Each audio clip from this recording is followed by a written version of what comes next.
வணக்கம் நண்பர்களே. இப்போ நம்ம இந்த வீடியோல என்ன பார்க்க போறோம்னா, நம்ம தமிழ்நாட்டோட முன்னாள் மாநில தலைவரா இருந்த நம்ம அண்ணாமலை இருக்கார்ல, அவர் பார்த்தீங்கன்னா, இப்போ ஒரு புது கட்சிய ஆரம்பிக்க போறேன் அப்படின்னு அனௌன்ஸ்மென்ட் பண்ணியிருக்காரு. அவர் இப்போ புதுசா ஒரு கட்சி ஆரம்பிக்க போறேன்னு சொல்லியிருக்கார்ல, அந்த கட்சியில எப்படி ஜாயின் பண்றது அப்படிங்கிறது ஏ டூ இசட் நம்ம பார்த்துரலாம். ஓகேங்களா?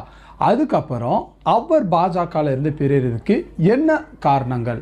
என்ன ரீசன்னால அவர் பார்த்தீங்கன்னா, பாஜகல இருந்து பிரிந்தார் அப்படிங்கிறதையும் பார்த்தீங்கன்னா, ஏ டூ இசட் அவர் பிரியறதுக்கு என்ன காரணம்? அதுக்கப்புறம் இந்த புதுசா அவர் கட்சி ஆரம்பிக்கிறேன்னு சொல்லியிருக்கார்ல, அந்த கட்சியில எப்படி நம்ம உறுப்பினரா சேர்றது?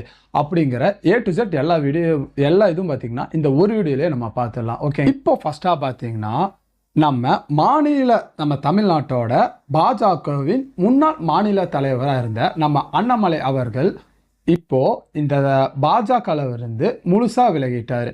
அந்த அஃபிஷியல் நியூஸுங்கிறது பார்த்தீங்கன்னா, நம்மளுக்கு இப்போ கிடைச்சிருச்சு.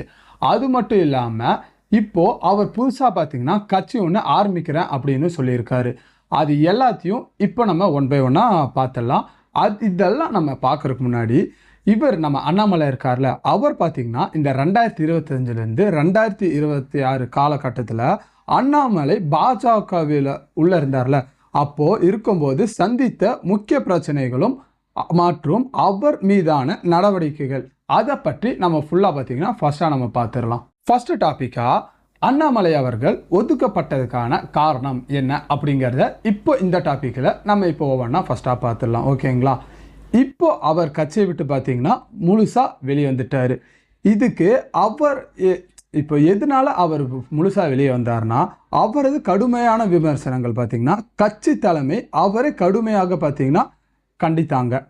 இப்போ அவர் எதிர்க்கட்சியை பற்றி இப்போ ஏதாச்சும் பேசுவார்ல, அதை கண்டித்து பார்த்தீங்கன்னா, அவருக்கு மேல் இருக்கிற தலைமை பார்த்தீங்கன்னா, அவரை கடுமையான இதா பார்த்தீங்கன்னா வார்த்தையால கண்டிச்சிருக்காங்க. அதுவும் இல்லாம அவரோட பொறுப்புகளையும் பார்த்தீங்கன்னா, அதுலேருந்தே கம்மி பண்ண ஆரம்பிச்சிருக்காங்க.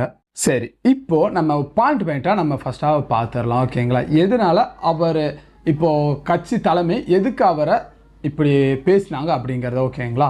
ஃபர்ஸ்ட் பாயிண்டா திமுக மீதான தனிப்பட்ட விமர்சனம் சொல்ல முடியாது, கடுமையான விமர்சனங்கிறது பார்த்தீங்கன்னா திமுகவை பற்றி நிறைய வச்சிருக்காரு. அது என்ன அப்படிங்கிறத இந்த ஃபர்ஸ்ட் பாயிண்ட்ல இப்போ நம்ம பார்த்துடலாம். நம்ம முன்னாள் முதல்வர் ஆன நம்ம கருணாநிதி குறித்து மிகவும் சர்ச்சைக்குரிய, இப்போ நீங்க இந்த வீடியோ பார்த்தீங்களா, இந்த வீடியோவோட முழு வீடியோ பார்த்தீங்கன்னா இங்க கீழே இருக்கிற லிங்க்ல இருக்கு. இதை பிரஸ் பண்ணீங்கன்னா இந்த வீடியோவோட முழு வீடியோவை நீங்க அங்க பார்க்கலாம்.